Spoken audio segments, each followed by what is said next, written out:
नमस्कार विद्यार्थ्यांनो, bookkeeping and अकाउंटन्सीमधल्या पुढच्या व्हिडिओमध्ये तुमचं स्वागत आहे. याआधी आपलं लेजर अकाउंट कसं आपण मेंटेन करतो आहे ते चालू आहे. जर्नल एंट्रीजवरून लेजर अकाउंट्स मेंटेन करणं हे याच्या 1-2 व्हिडिओमध्ये आपण बघितलं. आज आपण त्याचं बॅलन्सिंग कसं करू हे एका उदाहरणाद्वारे आपण बघूया.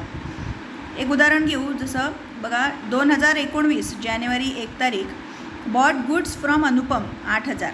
अनुपमकडनं गुड्स आपण बॉट केले. बॉट म्हणजे खरेदी केले, परचेस केले, खरेदी केले, परचेस केले. किती रुपयाचे? 8,000चे. तसंच 10 तारखेला गुड्स रिटर्न्स टू अनुपम 700 रुपयाचे. म्हणजे त्यापैकी काही गुड्स म्हणजे वस्तू या आपण अनुपमला रिटर्न केल्या. मग आता अनुपमकडनं जेव्हा आपण परचेस केल्या आहेत, तर म्हणजे ह्या ज्या गुड्स रिटर्न केल्या त्याला आपण परचेस रिटर्न्स असं म्हणू शकतो. तर परचेस रिटर्न्स आपण किती केलं आहे? 700 रुपयाचं. ठीक आहे. त्यानंतर 20 तारखेला कॅश पेड टू अनुपम 7,000. यानंतर आपण कॅश पेड केली अनुपमला 7,000 रुपये टोटल आत्तापर्यंतच्या त्याच्याकडनं जेवढं परचेस केलं त्याच्यासाठी. जर्नल एंट्रीज कशा होतील बघा याच्या. तर परचेस जेव्हा आपण करतो, परचेस करणं, एखादी गोष्ट विकत घेणं हा आपला खर्च असतो, एक्सपेन्सेस असतं. आणि एक्सपेन्सेस खर्च आपण डेबिट करतो, म्हणून परचेस अकाउंट नेहमी डेबिट होत असतं. तर बघा, पहिली एंट्री तुम्हाला दिसत असेल, आपण जर्नल एंट्री काढून घेतली आहे. Date, particulars, LF, debit amount, credit amount. आता तुम्हाला याचे हे कॉलम्सची नावं पाठ झाले असतील.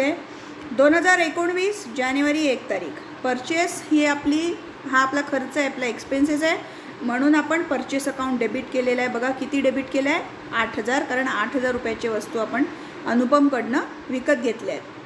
पैसे देण्याघेण्याचं काही सांगितलं नाही आहे की कॅशनी घेतलं आहे का वगैरे. जर कॅश हा शब्द वापरलेला नाही आहे, याचा अर्थ ते क्रेडिट ट्रान्झॅक्शन आहे.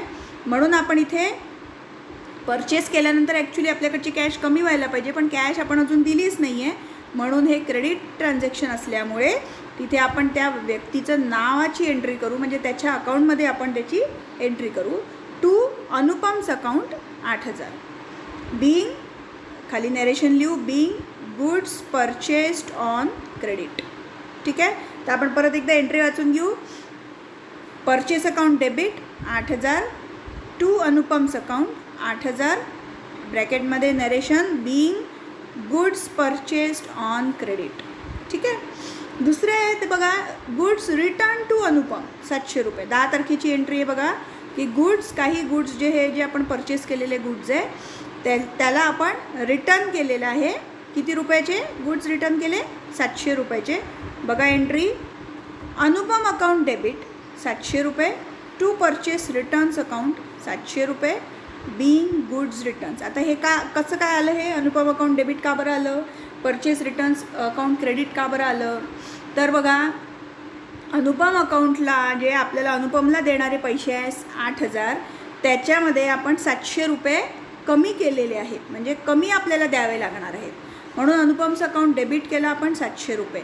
To purchase account debit, purchase returns account debit credit का बरं केलं? कारण की परचेस रिटर्न हे आपला इन्कम आहे. एक इन्कम म्हणण्यापेक्षा आपलं एक गेन आहे. गेन कसं झालं की जे आपल्याला 8,000 रुपये द्यायचे होते ते आपल्याला 700 रुपये परत मिळालेले आहे अनुपमकडनं. ठीक आहे ना. कारण की आपण त्याचे परचेस केलेले गुड्स त्याला परत केले. मग जर आपण गुड्स परत केले तर त्यांनी त्याचे 700 रुपये पण आपल्याला परत करायला पाहिजे, आणि त्यांनी ते परत केलेले आहे. म्हणून आपण Anupam account debit 700 to purchase returns account 700 being goods return. तिसरं होतं बघा, कॅश पेड टू अनुपम ₹7,000. आता हे सगळं झाल्यावर आपण अनुपमला कॅश पेड केलेली आहे 7,000 रुपये.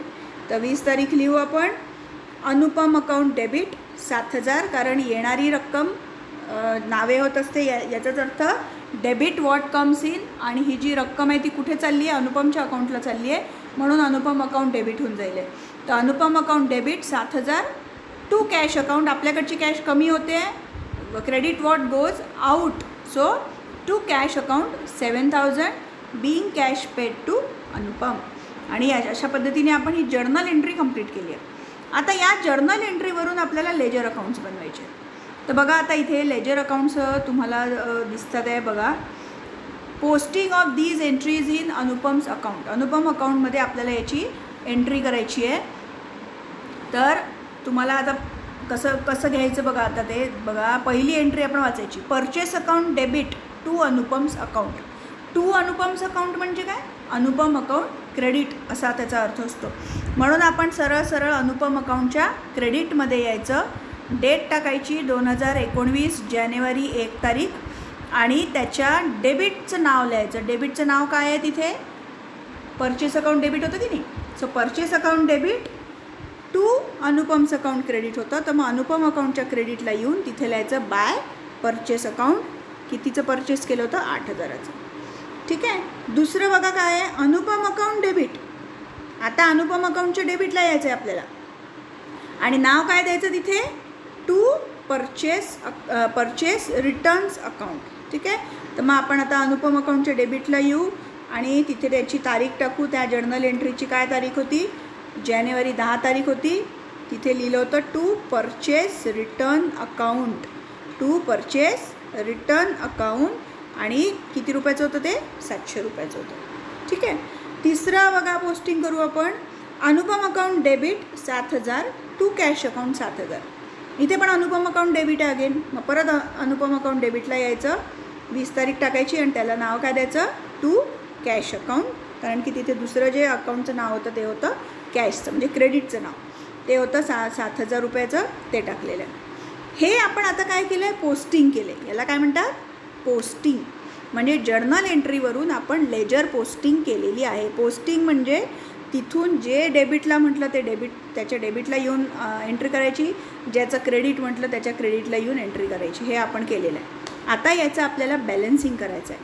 आता बॅलन्सिंग कसं करायचं? तर इथे आपण कशाची एंट्री केली होती? 8,000ची. अमाऊंट कॉलम बघायचा. इथे या अमाऊंट कॉलममध्ये आपण एक 700ची केली होती आणि एक 7,000ची केली होती. मग या दोघांची टोटल रफमध्ये करायची. तर याची टोटल तर काय 8,000च येईल आहे. याची टोटल काय येईल आहे? 7,700 रुपये येईल आहे. कोणती टोटल जास्त आहे? ही आहे डेबिट साईड आणि ही आहे क्रेडिट साईड. मग कोणती टोटल जास्त आहे? क्रेडिट साईडची टोटल जास्त आहे. तर आपण टोटलचा खाली कॉलम बघा आखलेला तुम्हाला दिसतो आहे. तिथे तुम्हाला ती टोटल लिहून घ्यायची आहे 8,000 रुपये. तीच टोटल इकडे ट्रान्सफर करायची डेबिट साईडला 8,000 रुपये. ठीक आहे. आणि या जास्त असलेल्या वरून ती वरची जी कमी असलेली टोटल होती ती मायनस करायची. म्हणजे आपण ही 8,000 इथे लिहिले. त्याच्यानंतर हे वरची टोटल किती आली होती? 7,700 रुपये आली होती. ती आपण 8,000मधून मायनस केली. तर बघा आपल्याला इथे बॅलन्स मिळाला. किती मिळाला? 3,000 रुपये. आणि मग याला आपण हे महिन्याच्या शेवटी मिळत असतो म्हणून याला आपण काय नाव दिलं? To balance carried down. काय नाव दिलं? To balance carried down. म्हणजे या महिन्याच्या शेवटी जानेवारी महिन्याचं 1 पासून चालू आहे ना हे. म्हणजे जानेवारी महिन्याच्या शेवटी, दर महिन्याच्या शेवटी आपल्याला असा हा बॅलन्स काढावा लागतो. आता हा इथपर्यंत काढलेला झाला का? 300 रुपये आले बॅलन्स. एवढं झालं का आपलं? तर नाही. आपल्याला पुढच्या महिन्यात तो बॅलन्स ट्रान्सफर करायचा. कारण फेब्रुवारीमध्येही आपण परचेस करणार, परचेस रिटर्न करणार, कॅश येणार, कॅश जाणार आहे की नाही. म्हणजे अनुपमशी आपण अजूनही काही व्यवहार जर केले तर ते सगळे याच्या एकाखाली एक आले पाहिजे की नाही.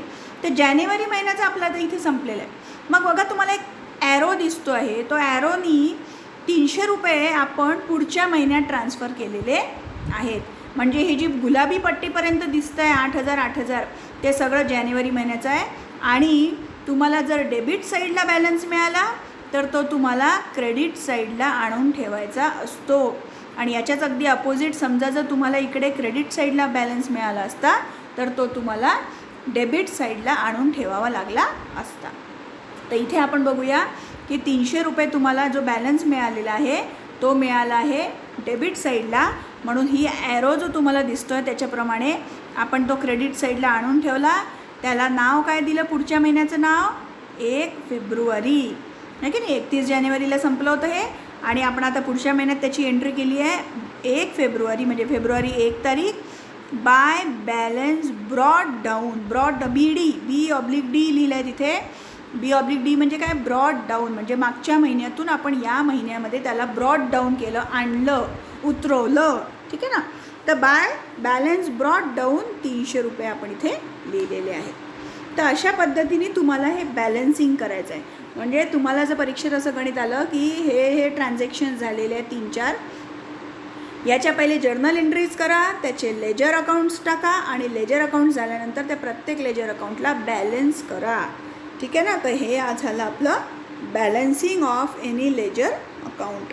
हे गणित तुम्ही व्यवस्थित आपल्या वहीमध्ये उतरवा. हे सगळं तुम्हाला 12वीत कामी पडणार आहे, त्याच्यामुळे अभ्यास करत राहा. Okay, thank you.